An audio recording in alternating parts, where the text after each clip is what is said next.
Hello, everyone, and welcome back to another bedtime story. Tonight we will be looking at Chapter 2 of Through the Looking Glass.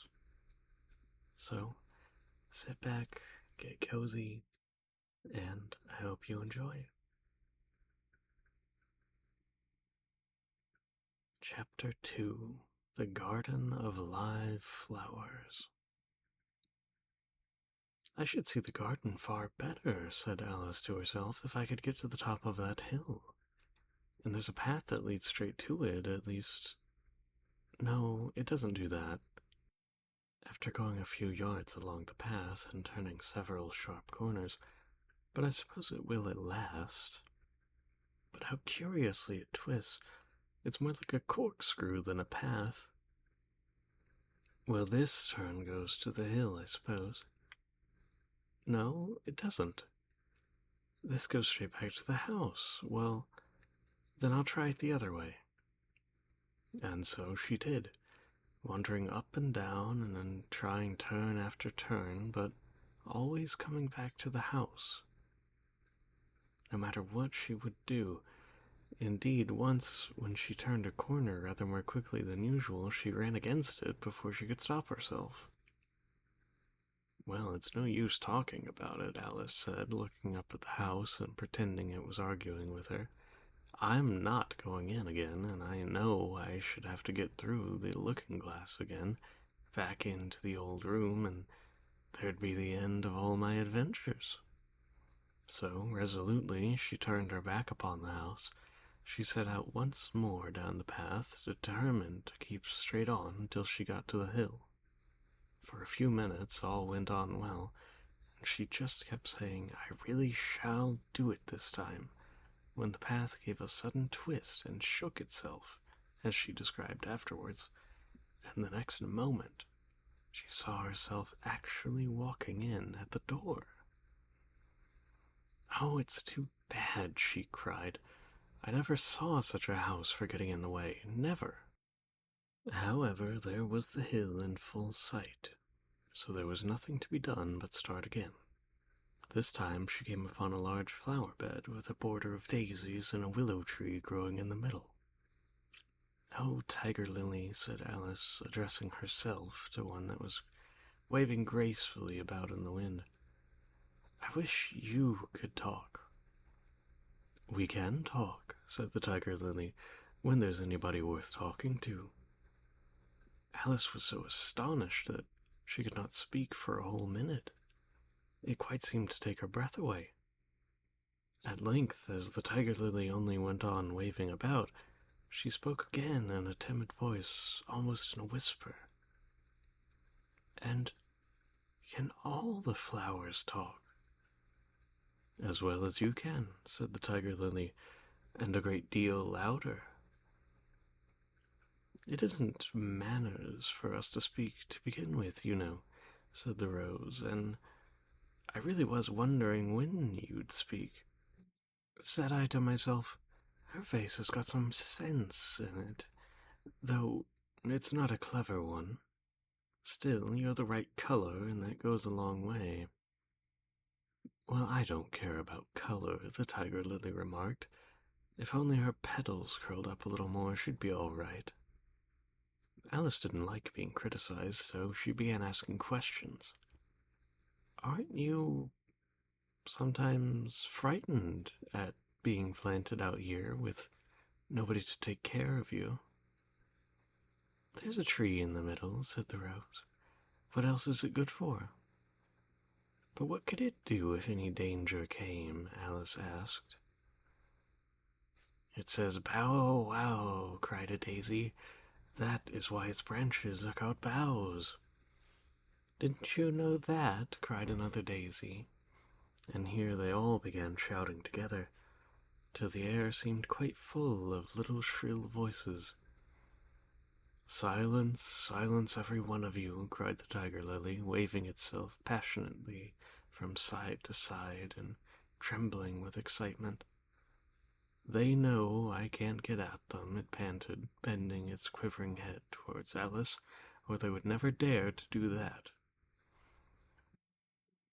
Never mind, Alice said in a soothing tone, and stooping down to the daisies who were just beginning again, she whispered, "If you don't hold your tongues, I'll pick you." There was a moment of silence, and several of the pink daisies turned white. "That's right," said the tiger lily. "The daisies are worst of all. When one speaks, they all begin together, and it's enough to make one wither to hear the way they go on." "How is it you can all talk so nicely?" Alice said, hoping to get a better temper by a compliment. "I've been in many gardens before, but none of the flowers could talk then." "Why, put your hand down and feel the ground," said the tiger lily, "and then you'll know why." Alice did so. "It's very hard," she said, "but I don't see what that has to do with it." "In most gardens," the tiger lily said, "they make the beds too soft so that all the flowers are always asleep." This sounded a very good reason, and Alice was quite pleased to know it. "I never thought of that before," she said. "It's my opinion that you never think at all," the rose said in a rather severe tone. "I never saw anybody that looked stupid," a violet said, so suddenly that Alice quite jumped, for it hadn't spoken before. "Hold your tongue," cried the tiger lily, "as if you ever saw anybody. You keep your head under the leaves and snore away there till you know no more about what's going on in the world than if you were a bud." "Are there any more people in the gardens besides me?" Alice said, not choosing to notice the rose's last remark. "There's one other flower in the garden that can move about like you," said the rose. "I wonder how you do it." "You're always wondering," said the tiger lily, "but she's more bushy than you are." "Is she like me?" Alice asked eagerly, for the thought had crossed her mind. "There's another little girl in the garden somewhere." "Well, she has the same awkward shape as you," the rose said, "but she's redder and her petals are shorter, I think." "Her petals are done up close, almost like a dahlia," the tiger lily interrupted. "Not tumbled about anyhow, like yours." "But that's not your fault," the rose added kindly. "You're beginning to fade, you know. And then one can't help one's petals getting a little untidy." Alice didn't like this idea at all, so to change the subject she asked, "Does she ever come out here?" "I dare say you'll see her soon," said the rose. "She's one of the thorny kind." "Where does she wear the thorns?" Alice asked with some curiosity. "Why, all round her head, of course," the rose replied. "I was wondering you hadn't got some too. I thought it was the regular rule." "She's coming," cried the larkspur. "I hear her footstep thump, thump, thump along gravel walk." Alice looked round eagerly and found that it was the Red Queen. "She's grown a good deal," was her first remark, for she had indeed. When Alice had first found her in the ashes, she had been only 3 inches high, and yet here she was, half a head taller than Alice herself. "It's the fresh air that does it," said the rose. "Wonderfully fine air it is out here." "Why, I think I'll go and meet her," said Alice. For though the flowers were interesting enough, she felt that it would be far grander to have a talk with a real queen. "Well, you can't possibly do that," said the rose. "I should advise you to walk the other way." This sounded nonsense to Alice, so she said nothing, but set off at once toward the Red Queen. To her surprise, she lost sight of her in a moment, and found herself walking in at the front door again. A little provoked, she drew back, and after looking around everywhere for the Queen, whom at last she spied out a long way off, she thought she would try the plan this time of walking in the opposite direction. It succeeded beautifully. She had not been walking a minute before she found herself face to face with the Red Queen, and full in sight of the hill she had been so aiming at. "Where do you come from?" said the Red Queen, "and where are you going? Look up, speak nicely, and don't twiddle your fingers all the time." Alice attended to these directions and explained, as well as she could, that she had lost her way. "I don't know what you mean by your way," said the Queen. "All the ways about here belong to me. But why did you come out here at all?" she added in a kinder tone. "Curtsy while you're thinking what it is you want to say. It saves time." Alice wondered a little at this, but she was too much in awe of the Queen to disbelieve it. "I'll try it when I go home," she thought to herself. "Next time I'm a little late for dinner." "It's time for your answer now," the Queen said, looking at her watch. "Open your mouth a little wider when you speak, and always say 'Your Majesty.'" "Well, I only wanted to see what the garden was like, Your Majesty." "That's right," said the Queen, patting her on the head, which Alice didn't like at all. "Though when you say garden, I've seen gardens, compared to which this would be but a wilderness." Alice didn't dare to argue the point, but went on, "And I thought I would try to find my way to the top of that hill." "When you say hill," the Queen interrupted, "I could show you hills, in comparison to which you'd call that a valley." "Why, no, I shouldn't," said Alice, surprised into contradicting her at last. "A hill can't be a valley, you know. That would be nonsense." The Red Queen shook her head. "You may call it nonsense, if you'd like," she said, "but I've heard nonsense compared to that which would be as sensible as a dictionary." Alice curtsied again, as she was afraid from the Queen's tone that she was a little offended, and they walked on in silence till they got to the top of the hill.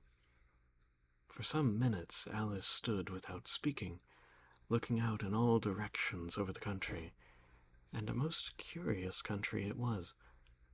There were a number of tiny little brooks running straight across it from side to side, and the ground between which was divided up into little squares, marked by a number of little green hedges. "I declare it's marked out just like a chessboard," Alice said at last.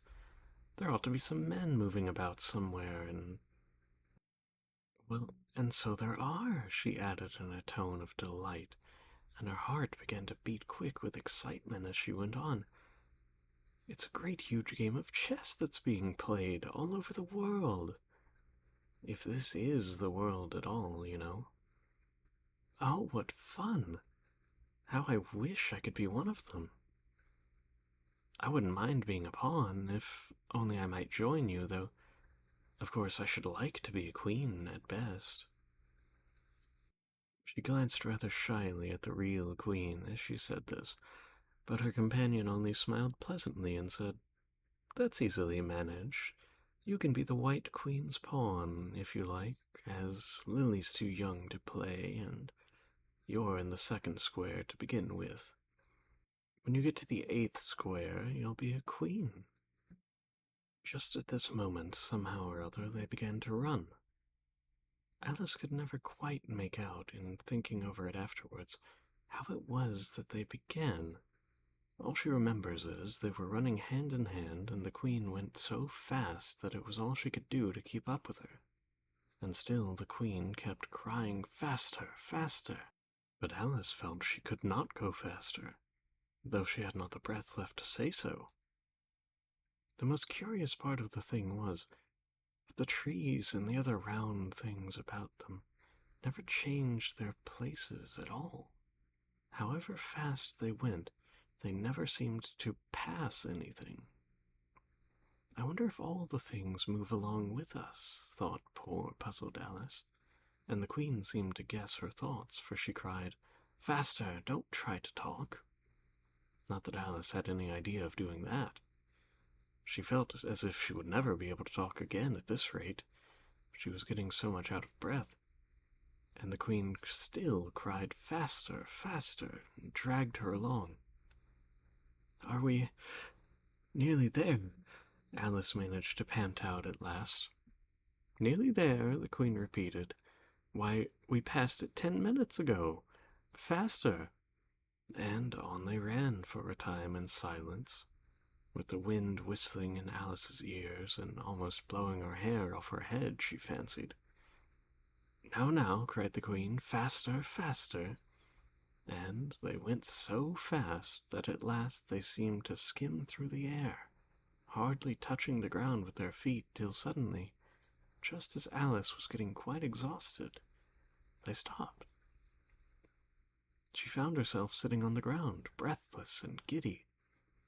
The Queen propped her up against a tree and said kindly, "You may rest a little now." Alice looked round her in great surprise. "Why, I do believe we've been under the tree this whole time. Everything's just as it was." "Of course it is," said the Queen. "What would you have had it?" "Well, in our country," said Alice, still panting a little, "you'd generally get to somewhere else if you ran very fast for a very long time, as we've been doing here." "A slow sort of country," said the Queen. "Now here, you see, it takes all the running you can do to keep it in the same place. Now, if you want to get somewhere else, you must run at least twice as fast as that." "I'd rather not try, please," said Alice. "I'm quite content to stay here, only I am so hot and thirsty." "I know what you'd like," said the Queen good-naturedly, taking a little box out of her pocket. "Have a biscuit?" Alice thought it would not be civil to say no, though it wasn't very at all what she wanted. So she took it and ate it as well as she could, and it was very dry, and she thought she had never been so nearly choked in all her life. "While you're refreshing yourself," said the Queen, "I'll just take the measurements." And she took out a ribbon from her pocket, marked in inches, and began measuring the ground and sticking little pegs in here and there.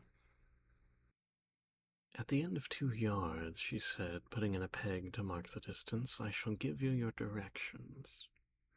Have another biscuit?" "No, thank you," said Alice. "One's quite enough." "Thirst quenched, I hope," said the Queen. Alice did not know what to say to this, but luckily the Queen did not wait for an answer and went on. "At the end of 3 yards I shall repeat them, for fear of you forgetting them, and then at the end of 4 I shall say goodbye, and at the end of 5 I shall go." She had gotten all the pegs put in by this time, and Alice looked on with great interest as she returned to the 3 and began slowly walking down the row. At the 2 yard peg she faced round and said, "A pawn goes 2 squares in its first move, you know. So you'll go very quickly through the 3rd square, by railway, I should think, and then you'll find yourself in the 4th square in no time. Well, that square belongs to Tweedledee and Tweedledum. The 5th is mostly water. The 6th belongs to Humpty Dumpty, but you make no remark." I didn't know I had to make one just then," Alice faltered out. "Why, you should have said. It's extremely kind of you to tell me all this. However, we'll suppose it's said. The 7th square is all forest. However, one of the knights will show you the way. In the 8th square we shall be queens together, and it will be all feasting and fun." Alice got up and curtsied and sat down again. At the next peg the Queen turned again, and this time she said, "Speak in French when you can't think of the English for a thing. Turn out your toes as you walk, and Remember who you are." She did not wait for Alice to curtsy this time, but walked on quickly to the next peg, where she turned for a moment to say goodbye, and then hurried on to the last. How it happened, Alice never knew, but exactly as she came to the last peg, she was gone. Whether she vanished into the air, or whether she ran quickly into the wood. She can run very fast, thought Alice. There was no way of guessing, but she was gone, and Alice began to remember that she was now a pawn, and that it would soon be time for her to move. That is Chapter 2 of Through the Looking Glass.